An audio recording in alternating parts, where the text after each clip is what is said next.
questão da Nadine, que, enfim, depois da repercussão da fala do ministro Mauro Vieira, esse assunto foi muito bem destrinchado pelo jurista e está sendo posta uma questão na cena maior de uso futuro, eventual político desse tipo de benefício. Camarote, o que você acha? Vamos lá, Camila, eu não dei minha boa noite ao Gabeira, boa noite, Gabeira. Vamos lá, hoje teve uma operação para blindar o presidente Lula desse desgaste que ele mesmo criou. Então, coloca o chanceler Mauro Vieira, um diplomata experiente, habilidoso, e assume toda a responsabilidade. Quando o próprio governo, quando a gente conversa com fontes do próprio governo, tinham confirmado, e a defesa da Nadine Heredia, a ação do próprio presidente Lula, que conversou com a presidente do Peru, a Dina Boluarte, para dar o salvo-conduto, para ela sair da embaixada e ir para o aeroporto. O desgaste é enorme político, enorme, enorme, enorme. Deixa o Lula na defensiva, traz de volta esse nome que é uma assombração para o PT, que é Odebrecht, que já tinha até mudado de nome. O presidente Lula conseguiu trazer esse caso que estava adormecido aqui no Brasil. O Gabeira explica muito bem, teve uma decisão de suspeição do juiz Sérgio Moro. De fato, o juiz Sérgio Moro, ele entrou na política, foi ministro da gestão Bolsonaro, virou senador. Então, o fato dele ter entrado para a política prejudicou muito a Lava Jato. Isso é real. Mas não apaga todo aquele esquema de propina da Odebrecht, o petrolão, aqueles milhões e bilhões em propinas.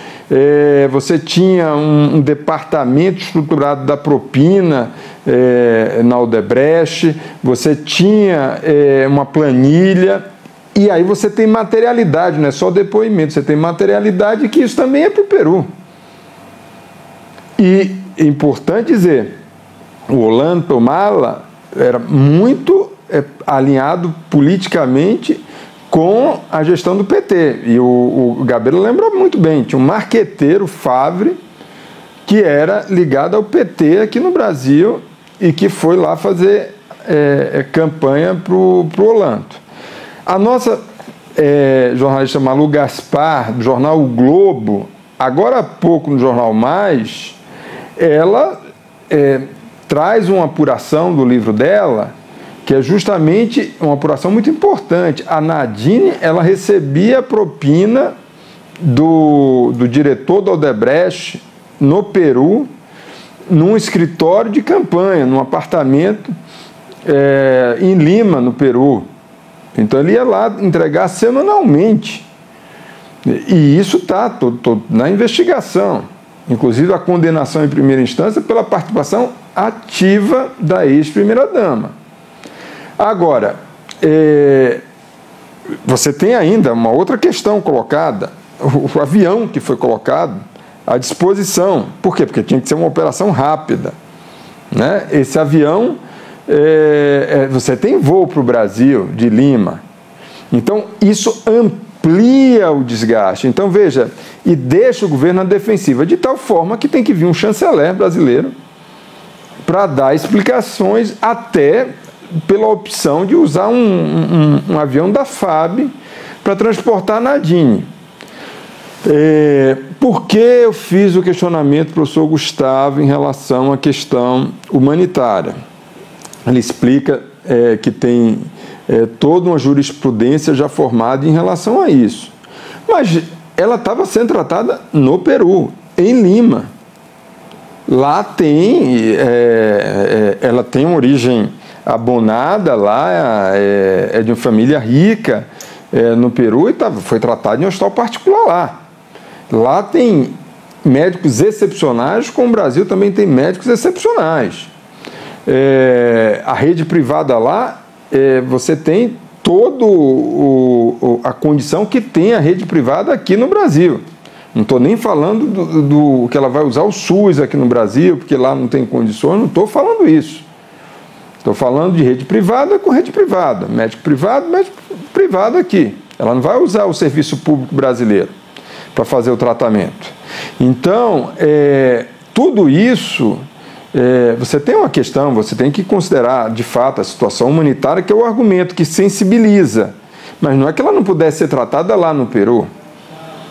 E quando ela vai para a embaixada brasileira, já vai com tudo muito bem organizado. A gente viu essa semana o Marco Aurélio, que é advogado de prerrogativas, muito ligado ao próprio presidente Lula, ele deu entrevista no Em Ponto logo pela manhã. Foi questionado pelo nosso Nilson Clava. Então, mostra todo o movimento agora para desacreditar a Lava Jato no Peru. A grande questão é, houve corrupção ou não? Houve pagamento de propina ou não? Houve participação do casal presidencial, do então candidato, depois presidente e a ex-primeira-dama ou não? Mas isso é uma questão do Peru. O que o Brasil faz ao conceder refúgio é dizer assim, mas a justiça peruana está perseguindo a Nadine, está perseguindo o Olanta, mas em base em quê? Está em primeira instância, vai para a segunda instância. Né? Aqui no Brasil, chegou ao Supremo Tribunal Federal e o foro do presidente Lula foi mudado para Brasília, era de Curitiba, e a avaliação do Supremo é que houve suspeição do juiz do caso. E aí o caso do presidente Lula, ele foi solto, ele foi reabilitado politicamente, e ninguém disse no mundo, não, está tendo uma perseguição, ou seja, a justiça funcionou, as instituições brasileiras funcionaram. E aí o Brasil está dizendo, não, as instituições no Peru, quando ele dá o refúgio político a Nadine, porque é perseguição política, por conseguinte, é não acreditar na justiça peruana. E volto a lembrar, a atual presidente do Peru é do espectro ideológico de centro-esquerda e esquerda. E tem bom diálogo com o governo brasileiro. Então, é importante dizer tudo isso. Por quê? Porque hoje o governo Lula ele está sofrendo um desgaste por essa decisão.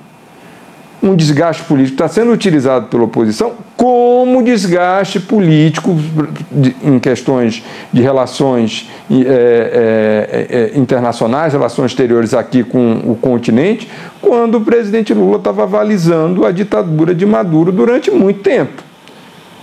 A tal ponto começou a sangrar a popularidade dele por esse episódio específico. E o governo identificou que aquilo estava virando munição para a oposição. Aí foi quando o governo Lula fez um reposicionamento, não conseguiu segurar o tempo todo, avalizar que havia democracia na Venezuela. Mesmo assim, só para concluir, até hoje o PT, o Partido dos Trabalhadores, que é o partido do presidente Lula, não fez uma revisão em relação à legitimidade da farsa montada para